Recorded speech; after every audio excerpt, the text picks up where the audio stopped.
the person applying doesn't get any fees, then we don't get anything at all. So there's no money owed for that. And that's, I mean, I think that's great all around. I think that's fair, especially for the situations that most people are going to be in. Yeah. So if the claimant gets 0, 25% of 0 is still 0. So, and I agree with you. It's I think it's a very fair way to, for those who are not working, who are disabled, who typically cannot afford to hire an attorney in the traditional way of, here's a retainer and we're going to bill you by the hour. Shoot, I know lawyers that bill at like $600-$700 an hour, and require, a $10,000 to $15,000 retainer up front. Well, in the Social Security world, if you're pursuing disability, you're not working, and coming up with a retainer, and even for $5,000, $10,000, isn't going to be feasible for a lot of people.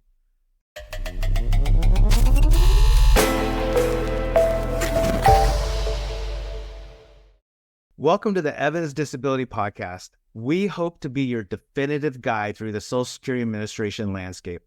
I'm Peter Evans, your host and managing partner at Evans Disability, a law firm that handles disability cases throughout the United States. Before we dive into today's episode, I want to mention a special resource for our listeners. Click the link below to receive a free SSA disability guide from Evans Disability.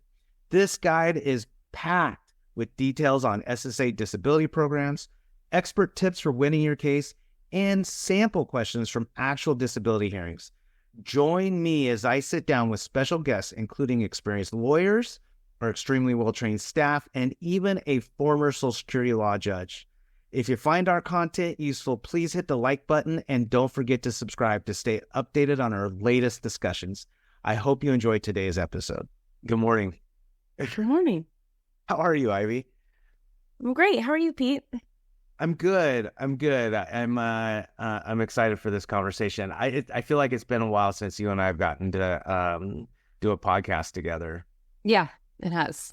But by quick introduction, your name is Ivy Handleman. You are the director of new client acquisition, and our longest, I shouldn't say mine, but our Evans and Evans or Evans Disability's longest tenured employee. I think you have now worked with us in the firm for almost, I want to say, 8 years. Almost, yeah. Yeah. So, and we always kind of, when I'm away, like, I feel like you can manage and run the operations of the firm pretty easily at this point. But yeah, so I wanted to talk to you today about two topics, really. One, and it's just right in your wheelhouse, because when new clients come on, I think one of the most popular questions is, I mean, other than just the process of Social Security, is, how much does it cost to hire a lawyer? What does it look like to cost to hire you guys? So that's kind of the first topic. What does it look like to hire a lawyer? And then the second topic that I want to kind of deep dive into is sort of the inverse of that. What does it look like for us to take a client on or to hire a client to our firm? And I use the word hire just because it's sort of a two-way street here. Mm-hmm. So let's start with, what does it look like to hire a lawyer? And let's just start with the cost of it, the fees, and then we'll go from there. Yeah. So, I mean, the great thing about the way this program is set up, because Social Security set it up so that people who aren't working can actually afford to have an attorney.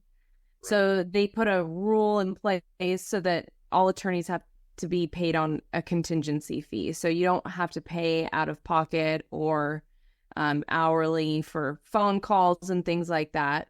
We only get paid if your case wins, and it's a one-time fee. So it's not like you get approved and then we get a percentage of every monthly benefit or anything like that. we would only get a percentage of your back pay, which is typically a one-time fee for the previous month's owed. The fee for us is 25% of whatever that amount is. But again, because Social Security is considering that people aren't working, they really need this money, they've capped that for representatives. So it's 25% or currently $7,200, whichever one is less. So the most we could get is $7,200. That amount is about to change to $9,200 coming in November 2024. But that's been a long time coming. And then after that, they've decided that they'll do an annual COLA adjustment, so a cost of living adjustment. So attorneys' fees will go up increasingly every year a little bit. But that's just kind of what they've determined is fair. Yeah. So I've been doing Social Security for about almost 25 years. When I first started doing Social Security, attorney fees were capped at $6,000 and had been, even before when I first started, I think it was $4,000. Yeah. 25% with the max of $4,000. There was a raise to $6,000 sometime in the early 2000s. And then about a year and a half ago, maybe, a raise to $7,200. And then it just recently announced, beginning November 30th of 2024, the cap is $9,200. What's interesting is like you said, it's contingent 25% of the back due benefits, right. But no more than current today $7,200 or whatever's less. So, for example, if a claimant wins and they win a $10,000 back check, and in Title II cases, they typically get all that at one time, and SSI it's broken up over 3 payments. The client would get $7,500, and our firm would make $2,500. Yeah.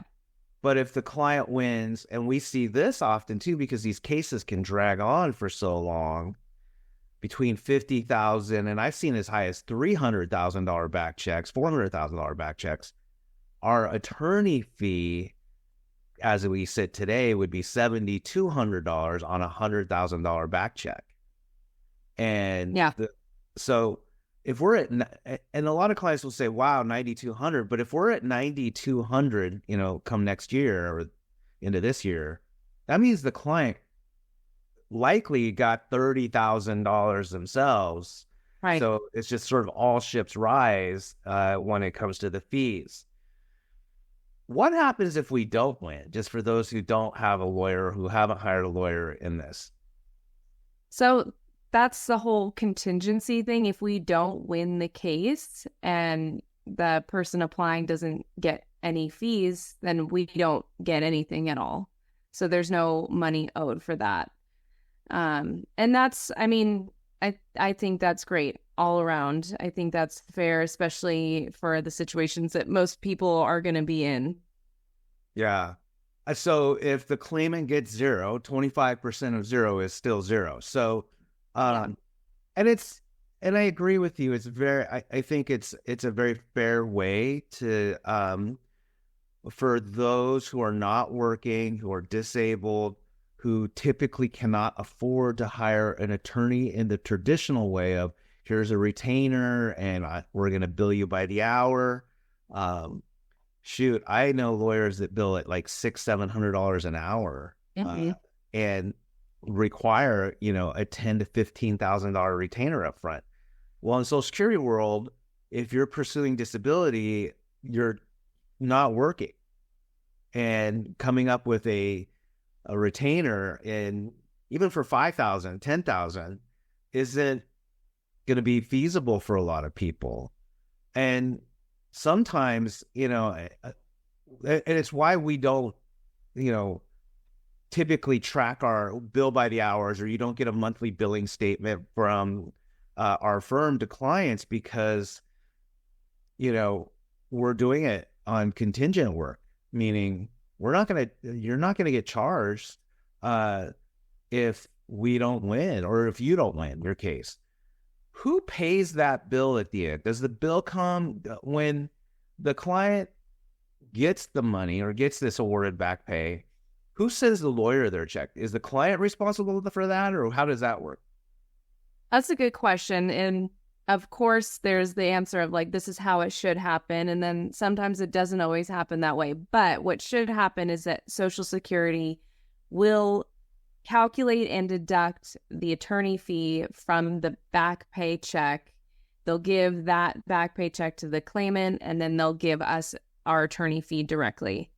Once in a while, they make a mistake, and then, we usually work with our clients, say, hey, this is the money that we're owed, and they're always very understanding about it. So hopefully that doesn't happen. I mean, it really doesn't happen all that often, I would say, although I don't always see things on that end of the process.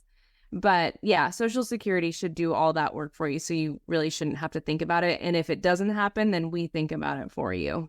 Yeah.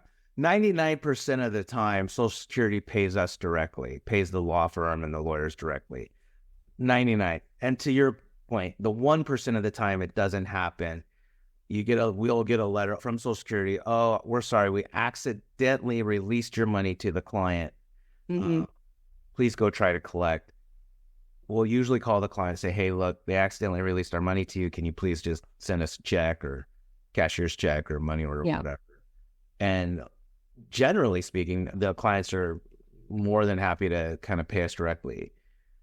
And then even if every once in a blue moon the client doesn't pay us directly, we just let Social Security know, hey, our client went out and bought a brand new car, spent the money, they don't have it anymore. And then Social Security will end up paying us. And then unfortunately, we'll issue the client an overpayment saying we overpaid you. And then we still get paid directly from Social Security, even in that event. But unfortunately, then they issue the client who, in that situation, who bought a brand new truck. I remember it happening. He's like, "Oh man, I didn't know. I just bought this brand new truck." And then ultimately, what happens is Social Security still pays us, and then they'll issue an overpayment. They'll issue, yeah. What? Yeah. Luckily, that's not that common. So, since we're on the topic of fees, and I know you have conversations with clients and our intake team about how to answer these questions, and of course, I know the answers to the questions, but I want to ask you as well, because I love your perspective and how I think you can explain things very, very well. What about out-of-pocket expenses? Now we've talked about lawyer fees, that percentage, 72 up to 92. But what about things like stamps and photocopies and, out-of-pocket expenses? Yeah, we do get questions.